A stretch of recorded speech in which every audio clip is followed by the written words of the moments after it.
Welcome to Unit 1 for Civilizations of Africa and Asia, Section 1. This is going to be mostly about Egyptian civilization. So this is Part B of your notes for Section 1, Unit 1. You already learned in Section 1A about kind of the geography of Egypt, as well as how it was spatially set up in the Old, Middle, and New Kingdom. You learned about some important people, some important pharaohs.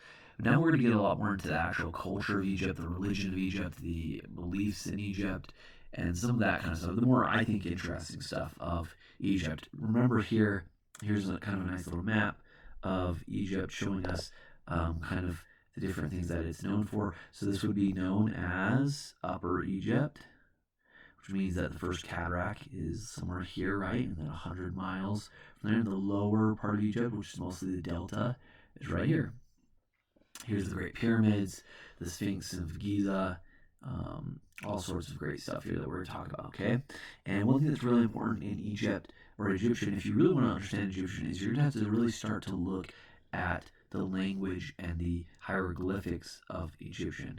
So if you look at these images have a lot more meaning to you when you start to really kind of understand what the images are. Here we have Anubis, who is the god of the underworld.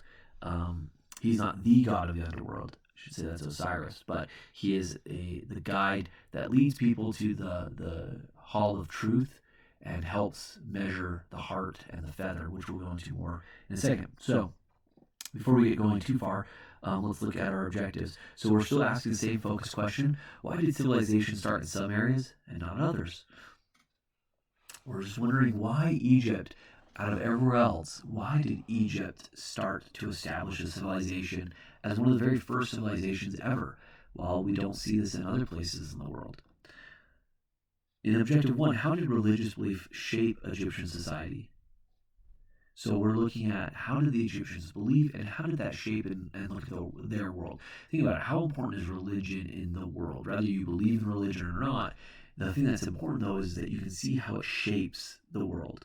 So in your own family, the things that you do, that you don't do, the things that you want, they are probably shaped in a large part by religion. So we're going to ask the same question about the Egyptians. Objective 2, how was Egyptian society broken up? What was its higher castes or its higher levels in social situations, and what were the lower ones? Who was the top? Who was the wealthiest? Was there a middle class?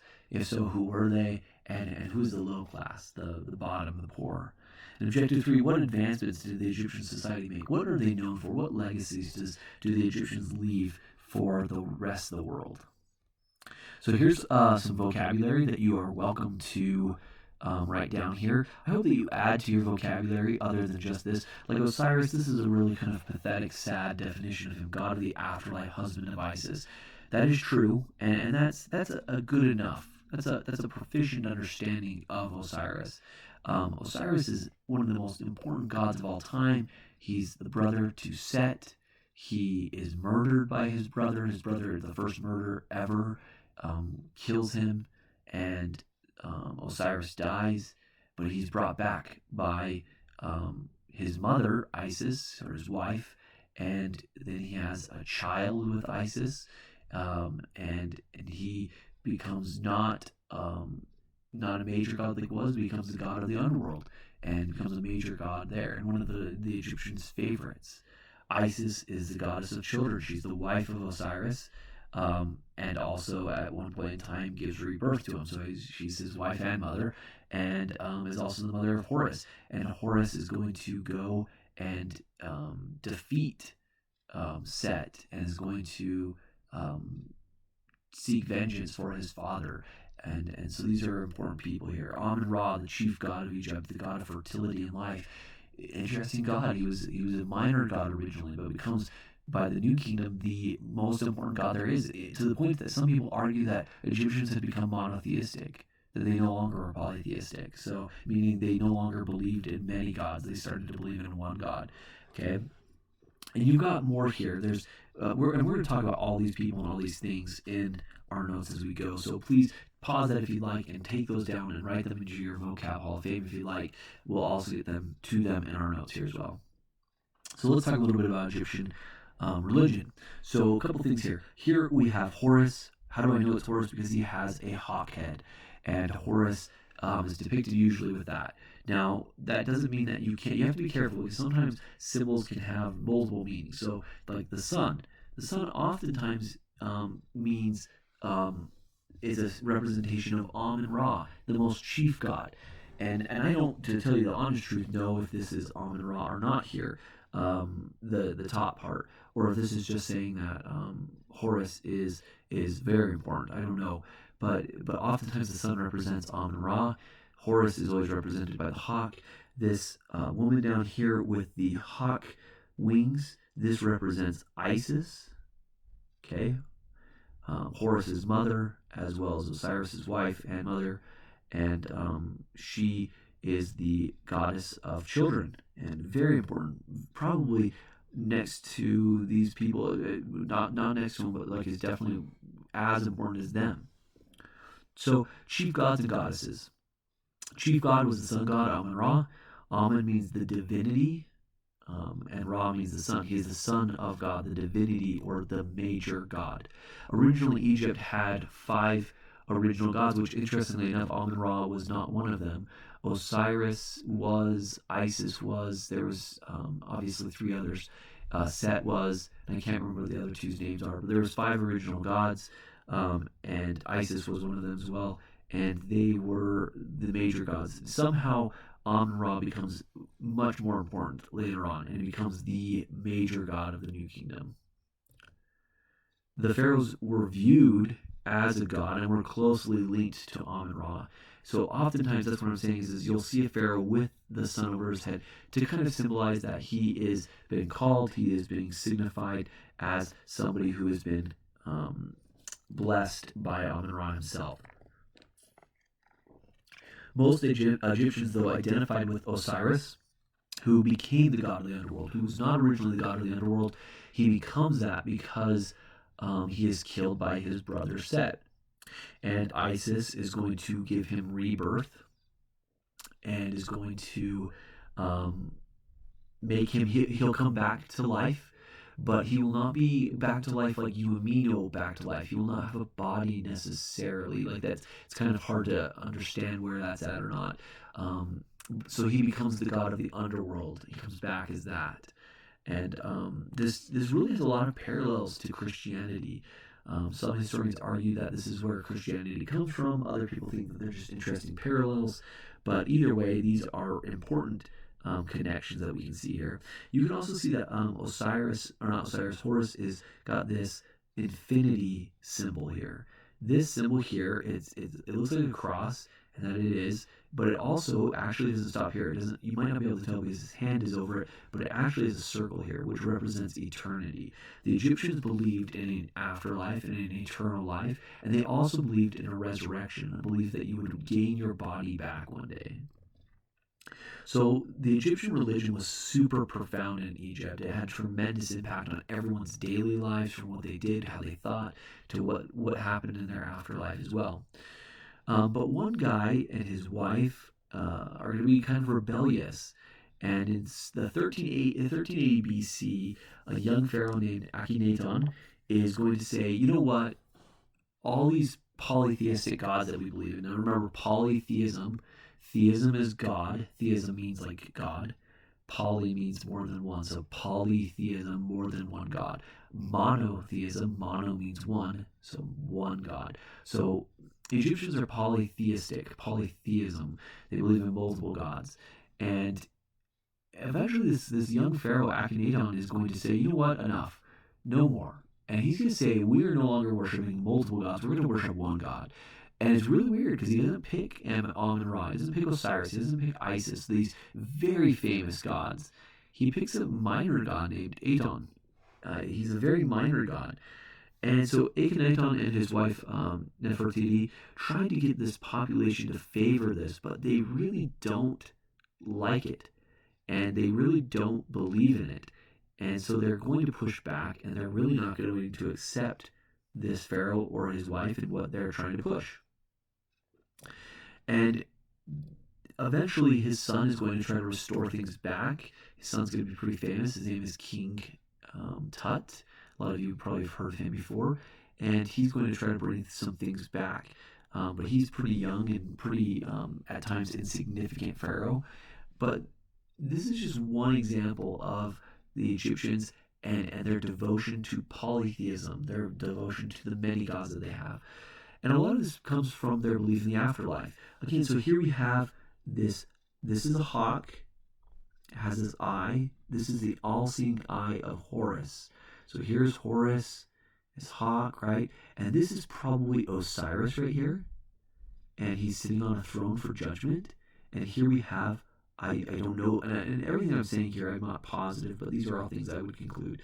This would be Isis here behind Osiris. Okay? And this would be an incredibly important book that you must be very familiar with. It's called the Book of the Dead.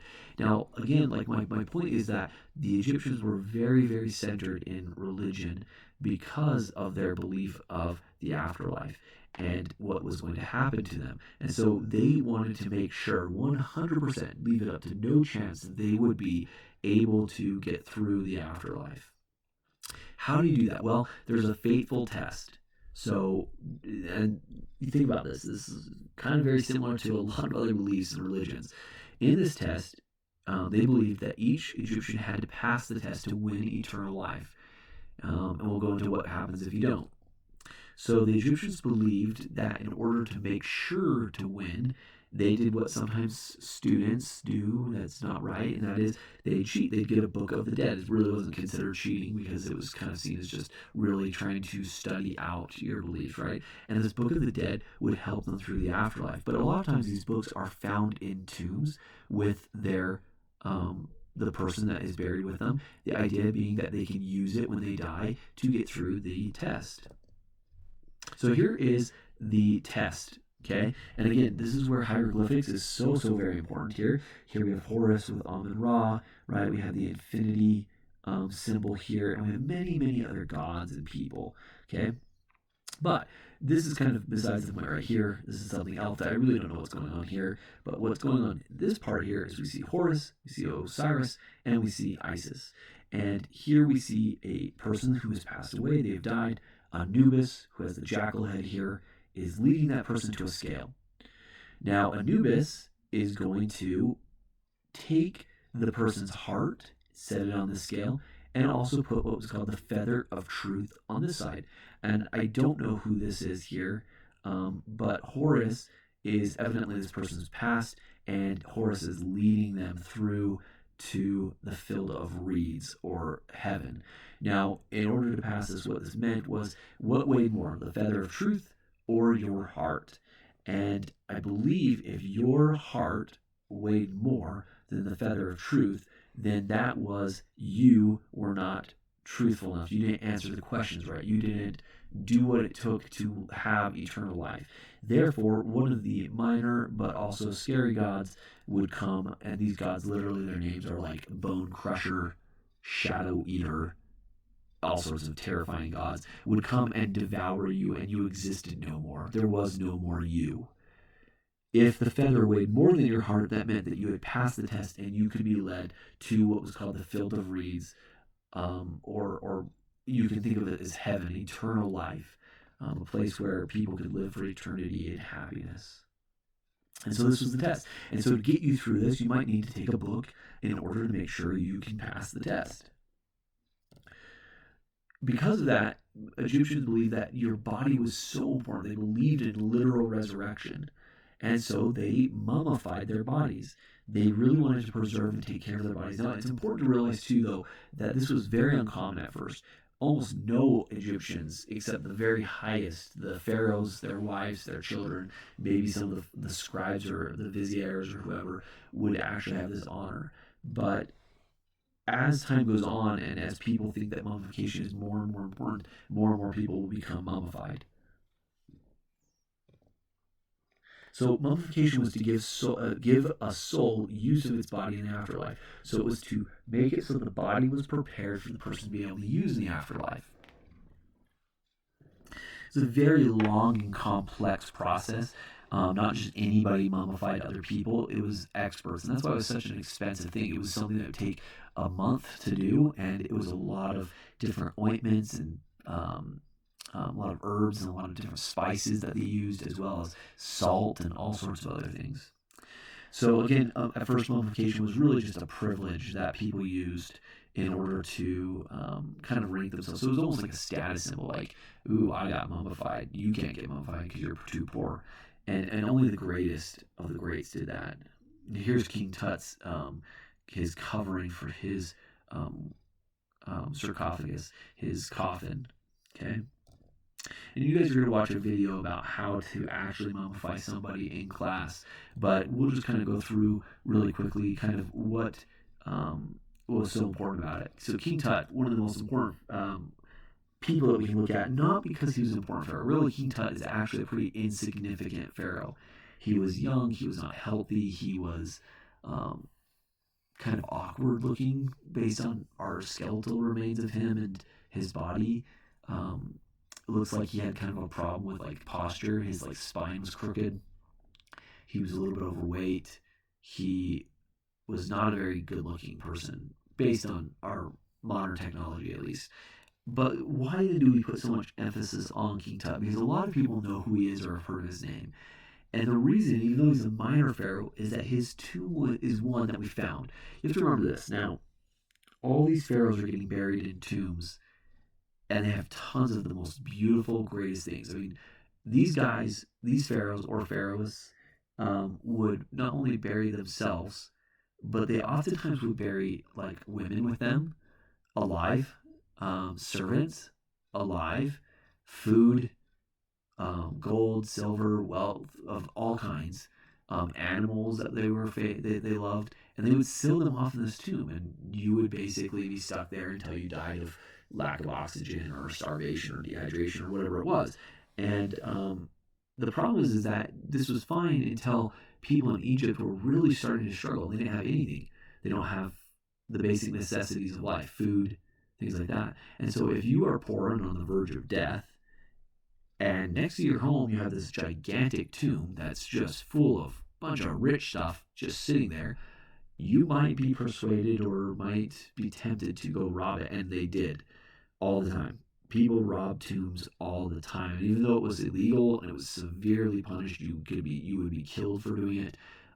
People did it all the time. And so the problem is we just don't have as many tombs as we'd like. We don't have as much stuff as we want. So why is King Tut so important? Well, mostly because he had stuff that didn't get touched. Somehow he was lucky enough that nobody robbed his tomb. And so it was filled with all these riches, and it gives us a really good understanding of Egyptian pharaohs. So Egyptian society is broken into really 5 categories. You had the pharaoh and his royal family at the very top. And to put into perspective how important the pharaoh was literally seen as kind of the person in place of Amun-Ra. So Amun-Ra was using this person to fulfill his desires. And so even though you might not like a pharaoh, you respected them because they were a god to you. Next from that is going to be the high priests and the priestesses. This is going to be the people who are running the church, people who are incredibly important when it comes to the ceremonial, the rituals of Egyptian religion. Those people are going to be second. And then the next one's going to be the noble families. These are families that are very wealthy. They might be families that are scribes or viziers who kind of make sure things that the Pharaoh wants actually happen. The next to that, so we would consider this group right here to be the incredibly rich. These people are a very small minority to the rest of Egyptian society. So then we have a very small middle class of merchants, scribes, and artisans. These are people selling or making things and selling them to different people. They're not a huge class. The vast majority of people this time are going to be farmers and slaves. At this time period, like you think about the United States today, 2.5% of our population farms. So a very small amount of people, and many of you belong to this 2.5%, are the ones that are feeding the rest of us. So there's 330 million Americans. 2.5% of the population can feed all of us. That's pretty impressive, especially when you look at history. That's not common. In historical time period, it took 95% of the population to feed everyone, themselves plus everyone else. There's a lot of people that had to do that. Okay, so here's a kind of a nice pyramid to kind of demonstrate to you like how much it was broken down. You had Pharaoh, you had his government officials, viziers, priests, nobles, soldiers, scribes, merchants, craftsmen, peasants, and then slaves. Right? You should write this one down. You don't need to write this one down. This is a little bit more specific than I think you need to know. But to show you, which is generally what I'm talking about here, the orange represents the farmers, the slaves, the merchants. That's how many people were farmers and slaves. The yellow represents the soldiers at this time period, the ones who were defending the empire, the ones who were fighting.